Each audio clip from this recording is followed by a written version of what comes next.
Welcome students, आप सभी को अपने चैनल यस किया मिस्टर बॉय फिर स्वागत है। चलिए स्टूडेंट्स, इसमें हम क्या बताने वाले हैं आपको अच्छी तरीके से समझाने का प्रयास करते हैं और बताने का भी प्रयास करेंगे। देखिए मेरे प्यारे स्टूडेंट्स, बात क्या है कि इसमें देखिए जो भौतिक विज्ञान है आपका, इसका मॉडल पेपर आपको दे रहे हैं आज। ठीक है, हम जो आपका एप्लीकेशन है उसमें चैप्टर वाइज सारी थ्योरेटिकल चीजें करवा रहे हैं। उसके बाद जो प्रश्न आ रहे हैं सारे प्रश्नों को भी डिस्कस किया है। चैप्टर फर्स्ट हमने समाप्त किया है। उसके बाद इसमें गॉस का प्रमेय था, तो गॉस की प्रमेय की आज वीडियो आपको मिलेगी और साथ ही साथ उसकी एक्सरसाइज भी कल आपको मिल जाएगी। ठीक है, तो फर्स्ट चैप्टर की एक्सरसाइज आपके अपलोड कर दी गई है, उसका पीडीएफ भी आपको अपलोड कर दिया गया है। आप जाएंगे कंटेंट में तो वहां पे फर्स्ट चैप्टर का आपका जो पीडीएफ है वो मिल जाएगी। ठीक है, तो वहां से आप एक्सरसाइज कर सकते हैं।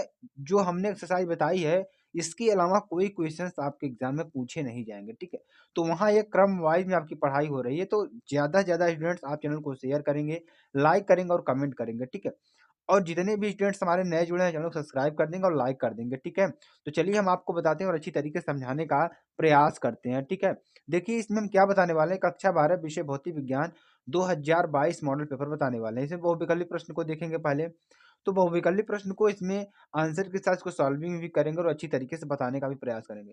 जो भी स्टूडेंट्स हमारे नए हो चैनल को सब्सक्राइब कर लेंगे और टेलीग्राम चैनल पर भी हमारे जुड़ेंगे, वहां पे आपको सारी जानकारी आपको मिल जाएगी क्लासेस से रिलेटेड। तो आपको बस वहां पे जाना है, जुड़ जाना है। ठीक है, देखिए जो हमारा पहला प्रश्न है क्या है कि आप देखिए ऐप से जुड़े रहिए, क्योंकि ऐप पर जो वीडियोस हैं लगातार आपकी अपलोड की जा रही हैं, तो वहां से आपको पढ़ने में आसानी होगी। ठीक है, तो चलिए एक समबाहु प्रिज्म, ठीक है, कोई एक समबाहु प्रिज्म है, न्यूनतम विचलन की स्थिति में, किसमें है, न्यूनतम विचलन की स्थिति में, यानी कि जो हमारा एक समबाहु त्रिभुज किसे कहते हैं, जिसकी तीनों भुजाएं क्या हो, समान हो, उसे क्या कहते हैं, समबाहु त्रिभुज कहते हैं। ठीक है, तो एक समबाहु प्रिज्म न्यूनतम, जो हमारा समबाहु प्रिज्म है, इस समबाहु त्रिभुज से समबाहु प्रिज्म बनाया गया है। ठीक है, तो न्यूनतम विचलन की स्थिति में है यदि आपतन कोण, ठीक है, जो आपतन कोण है आई, प्रिज्म कोण का 4/5 गुना हो। जो आपतन कोण है हमारा, देखिए इसमें कंडीशन क्या दे रहा है, जो आपतन कोण है वो प्रिज्म कोण का 4/5 गुना हो, तो न्यूनतम विचलन कोण क्या होगा।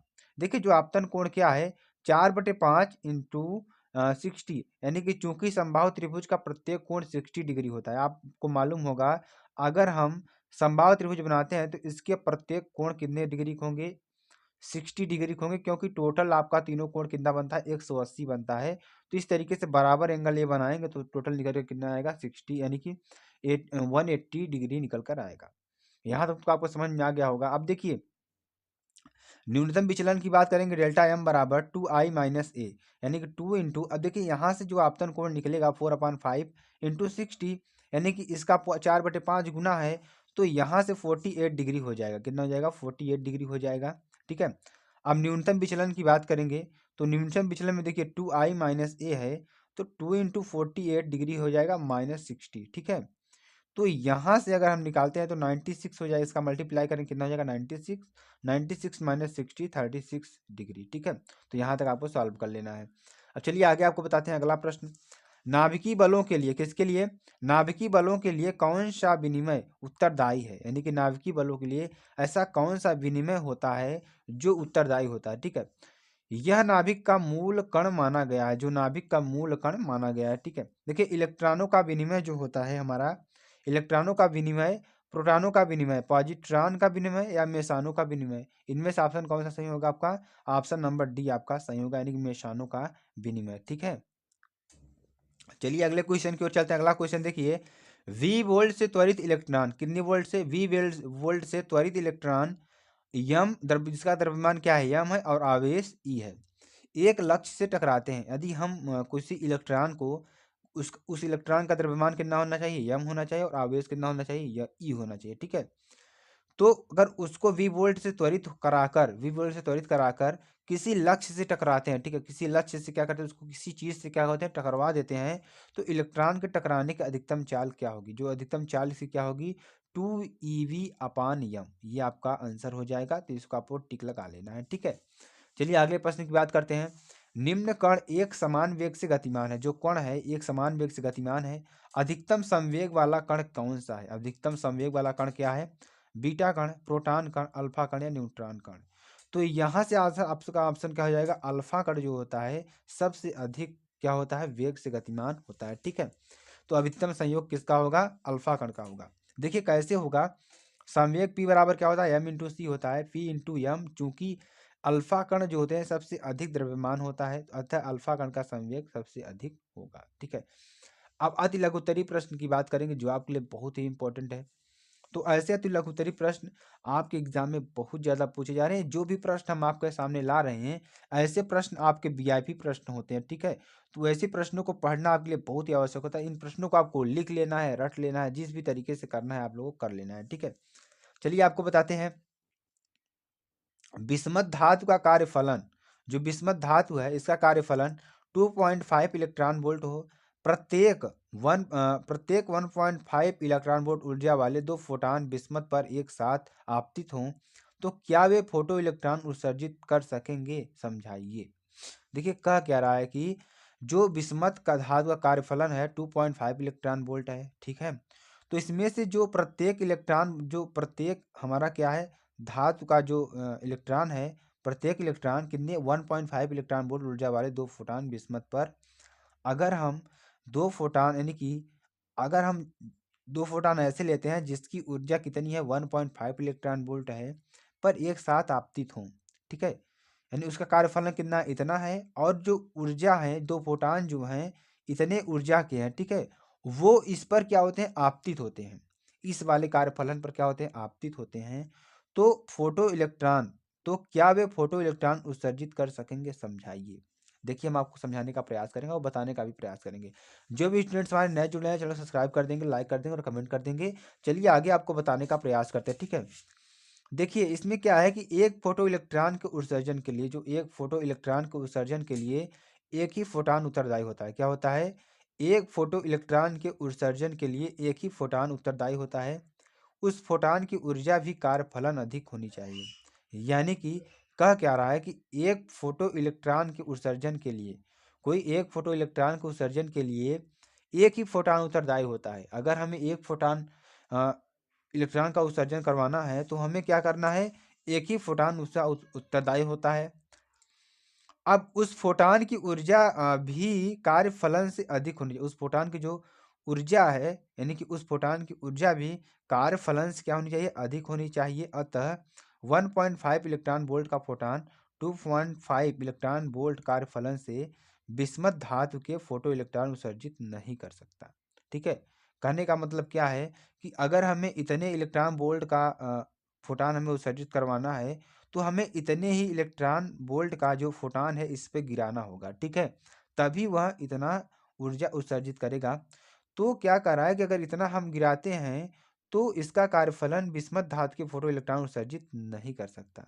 क्या करता है, इलेक्ट्रॉन उत्सर्जित नहीं कर सकेगा। ठीक है, तो देखिए अगला क्वेश्चन क्या है कि F1 फोकस दूरी का उत्तल लेंस, कोई फोकस F1 फोकस दूरी का उत्तल लेंस है, F2 फोकस दूरी के अवतल लेंस के संपर्क में रखा है। किसमें, F2 फोकस दूरी के अवतल लेंस के संपर्क में रखा है। संयुक्त लेंस की फोकस दूरी एवं प्रकृति ज्ञात कीजिए जबकि F1 is greater than F2। ठीक है, कोई दिक्कत वाली बात नहीं है। देखिए आपको समझाने का प्रयास करेंगे। संयुक्त फोकस दूरी कितना है मेरे प्यारे बच्चों, 1/f बराबर 1/f1 प्लस 1/f2 होती है। आपको मालूम होगा दिया है F1 is greater than F2। F2 क्या है, हमारा अवतल लेंस की फोकस दूरी है जिसका मान F1 से अधिक है। यानी कि F1 is greater than F2, अवतल लेंस की फोकस दूरी जिसका मान F1 से अधिक है। जो यानी कि यहाँ पे देखिए थोड़ा उल्टा हम कर रहे हैं, F1 is less than F2 होगा। ठीक है, F1 is less than F2, यानी कि जो F1 है F2 से क्या होगा, कम होगा। ठीक है, तो यहाँ पे क्या कर रहा है कि अवतल लेंस की फोकस दूरी जिसका मान F1 से अधिक है, जो F2 है F1 से क्या है, अधिक है, अतः संयुक्त लेंस की प्रकृति उत्तल लेंस की होगी। क्या होगी, उत्तल लेंस की होगी। ठीक है, इस तरीके से आपको इसको याद कर लेना है। चलिए आगे आपको बताते हैं और बताने का भी प्रयास करेंगे। ठीक है, देखिए एक गोली पृष्ठ पर, किस पर, एक गोली पृष्ठ पर प्रकाश के अपवर्तन का सूत्र लिखिए। एक गोली पृष्ठ पर क्या करना है, प्रकाश के अपवर्तन का सूत्र लिखना है। चलिए इसको आपको करते हैं। एक गोली पृष्ठ पर प्रकाश के अपवर्तन के लिए सूत्र निम्न होता है, N/V बराबर 1/U, N/V माइनस 1/U बराबर N-1/R। यानी कि U बराबर क्या है, पृष्ठ से वस्तु की दूरी, और v बराबर क्या है, पृष्ठ से प्रतिबिंब की दूरी, ठीक है। यानी कि u क्या है, पृष्ठ से वस्तु की दूरी, ये हमारा क्या है, फार्मूला है, ठीक है, ये हमारा क्या है, फार्मूला है। तो जहां u बराबर क्या है, पृष्ठ से वस्तु की दूरी, v क्या है, पृष्ठ से प्रतिबिंब की दूरी, और r क्या है, पृष्ठ की वक्रता त्रिज्या, r क्या है, पृष्ठ की वक्रता त्रिज्या, तथा n क्या है, पृष्ठ द्वारा पृथक पहले माध्यम के सापेक्ष दूसरे माध्यम का अपवर्तनांक। ये आपका हो जाएगा। चलिए आगे आपको समझाने का प्रयास करते अगले क्वेश्चन की ओर बढ़ते हैं। अगले क्वेश्चन लघु उत्तरीय प्रश्न की बात करेंगे जो आपके लिए बहुत ही इंपॉर्टेंट है, ठीक है। तो देखिए एक लेंस की फोकस दूरी f है, एक लेंस की फोकस दूरी कितना है, f है, जो एक दीप्त वस्तु का वास्तविक प्रतिबिंब पर्दे पर m गुना बड़ा बनाता है। यानी कि एक लेंस की जो फोकस दूरी है कितना है, f है, जो एक दीप्त वस्तु का, यानी कि जो क्या है, एक दीप्त वस्तु का वास्तविक प्रतिबिंब पर्दे पर m गुना बड़ा बनाता है। कितना बनाता है, m गुना बड़ा बनाता है। तो सिद्ध कीजिए कि लेंस से पर्दे की दूरी m+1 इंटू एफ होगी। यानी कि कह क्या रहा है कि यदि कोई लेंस है जिसकी फोकस दूरी क्या है, f है, ठीक है, तो वह क्या कर रहा है कि जो एक दीप्त वस्तु का वास्तविक प्रतिबिंब, यानी कि अगर दीप्त वस्तु का वास्तविक प्रतिबिंब पर्दे पर m गुना बड़ा बनाता है, यानी कि m गुना बड़ा बनाता है, तो सिद्ध कीजिए कि लेंस के पर्दे की दूरी m+1 इंटू एफ होगी। तो देखिए यहाँ पे अगर देखो इसको सॉल्व करते हैं तो f फोकस दूरी तथा u तथा v क्रमशः, यानी कि f फोकस दूरी तथा u व v क्रमशः लेंस के प्रकाशिक केंद्र से वस्तु प्रतिबिंब की दूरी के लिए लेंस का सूत्र क्या होता है, 1/f बराबर 1/v माइनस 1/u होता है। अब दोनों पक्षों को v से गुणा करने पर, किससे, v से गुणा कर देते हैं, तो v/v माइनस v/u बराबर v/f या 1 माइनस v/u बराबर v/f। अगर इतना हमें निकाल लेते हैं, यानी क्या करते हैं, ये हमारा फार्मूला, अगर इसको समीकरण 1 मान लेते हैं तो इसमें हम क्या करेंगे, दोनों पक्षों में v से गुणा कर देते हैं, किससे, v। यदि हम इसमें दोनों पक्षों में क्या कर देते हैं, v से गुणा कर देते हैं, देखिए यहाँ पे अगर v से गुणा करेंगे तो v/v हो जाएगा, इसमें करेंगे तो v/u हो जाएगा, बराबर v/f हो जाएगा, या 1 माइनस v/u बराबर v/f, ठीक है। अब यहाँ से देखिए m बराबर क्या हो जाएगा, v/u, यानी कि 1 माइनस m बराबर v/f। यहाँ से क्या टोटल निकल के आएगा, v बराबर f इंटू 1 माइनस m। देखिए v को यहीं पे रखते हैं हम, f का इसमें मल्टीप्लाई। प्रश्न की बात करते हैं और अगला प्रश्न देखिए क्या है आपके लिए, बहुत ही इंपॉर्टेंट प्रश्न ये भी है। यंग के द्विस्लिट के प्रयोग में, ठीक है, यंग के द्विस्लिट प्रयोग में किसी बिंदु पर पहुंचने वाली तरंगों का पथांतर λ/3 है। इस बिंदु पर परिणामी तीव्रता I तथा व्यतिकरण प्रतिरूप में अधिकतम तीव्रता I0 का अनुपात ज्ञात कीजिए, ठीक है। देखिए इसमें कह क्या रहा है कि पथांतर क्या है, डेल्टा x बराबर λ/2 λ इंटू 5, ठीक है। यानी कह क्या रहा है कि यंग के द्विस्लिट के प्रयोग में, यानी कि यंग का जो द्विस्लिट का प्रयोग था, प्रयोग में किसी बिंदु पर पहुंचने वाली तरंगों का पथांतर कितना है, λ/3 है, ठीक है। इस बिंदु पर परिणामी तीव्रता कितनी है, I है, तथा व्यतिकरण प्रतिरूप में अधिकतम तीव्रता I0 का अनुपात ज्ञात करना है, ठीक है। तो देखिए इसमें पथांतर कितना दिया, डेल्टा x बराबर λ/2 पाई इंटू 5, ठीक है। तो λ/3 बराबर λ/2 पाई इंटू 5। अब देखिए कालांतर इसमें क्या हो जाएगा, 5 बराबर 2 पाई/3 कहाँ से आया, यहाँ से देखिए लैम्डा क्या हो जाएगा, कैंसिल हो जाएगा।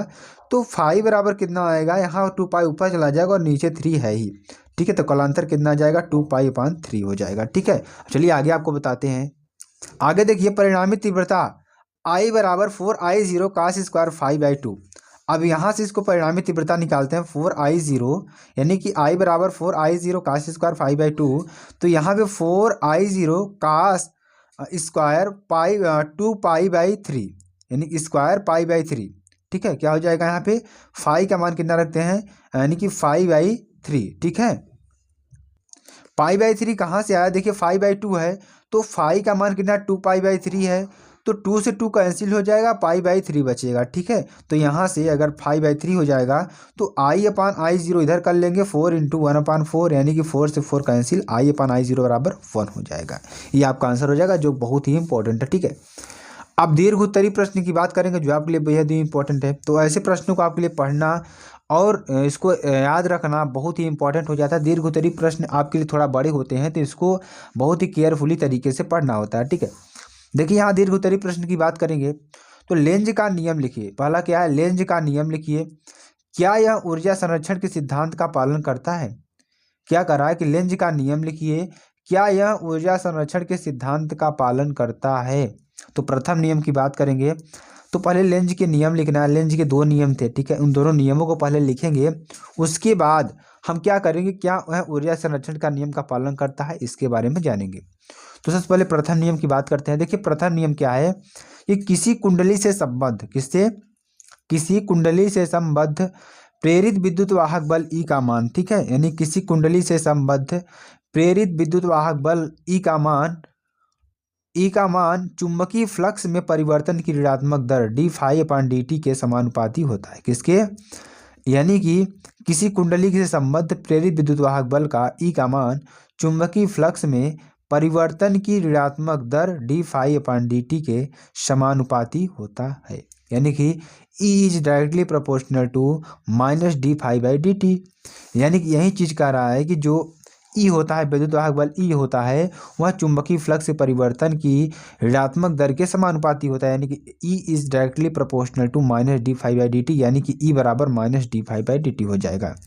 जहां देखिए, जहां आगे हम आपको क्या बताते हैं, जहां जो ऋणात्मक चिन्ह है यह प्रदर्शित करता है कि प्रेरित विद्युत वाहक बल फ्लक्स में परिवर्तन का विरोध करता है।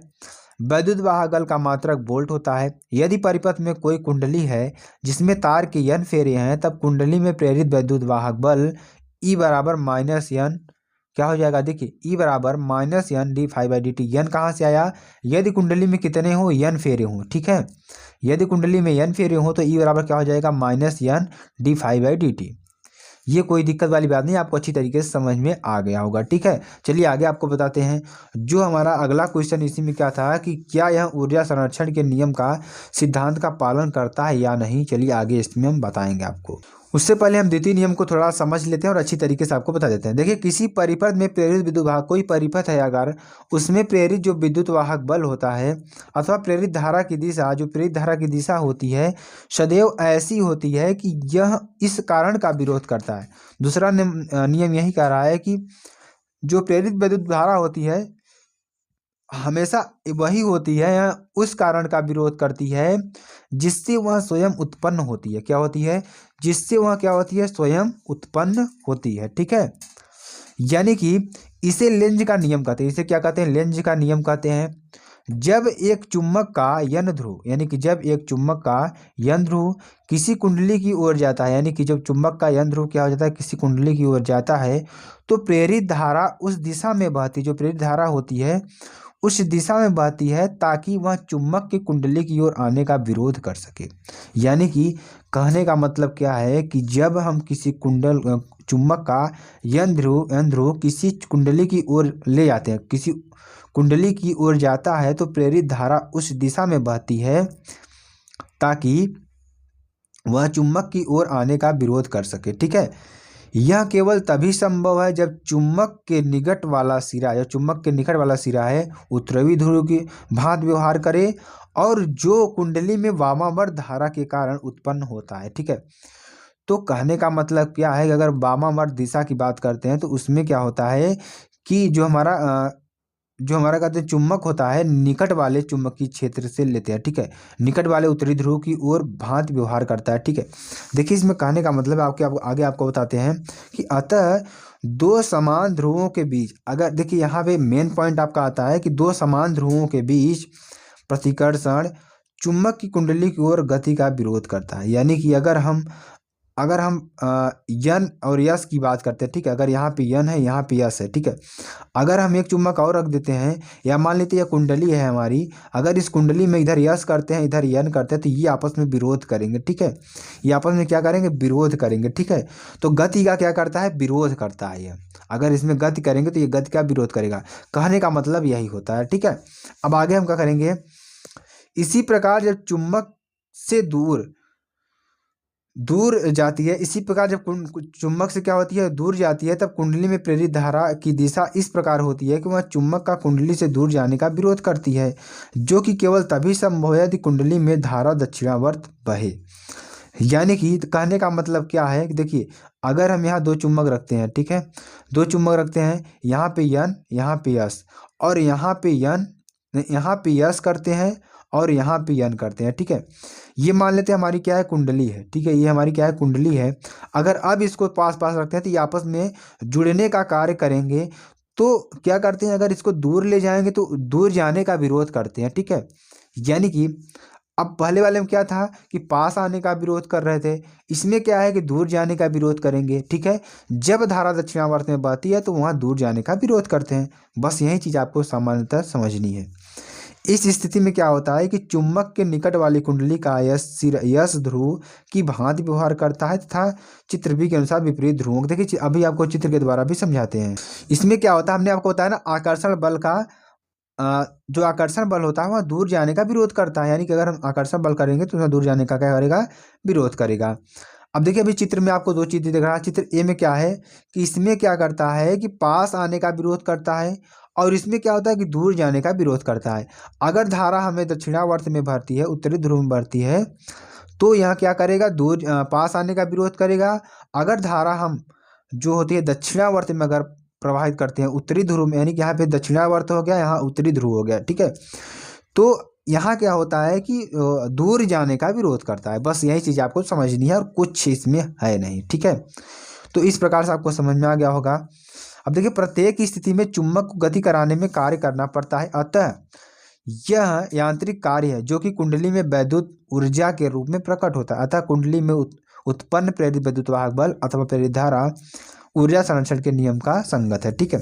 तो इस तरीके से जगह। अब आंकिक प्रश्न की बात करेंगे। आंकिक प्रश्न में देखिए, दो समांतर धारावाही तारों के मध्य में, यानी कि दो समांतर धारावाही तारों के मध्य में चुंबकीय क्षेत्र का मान b है।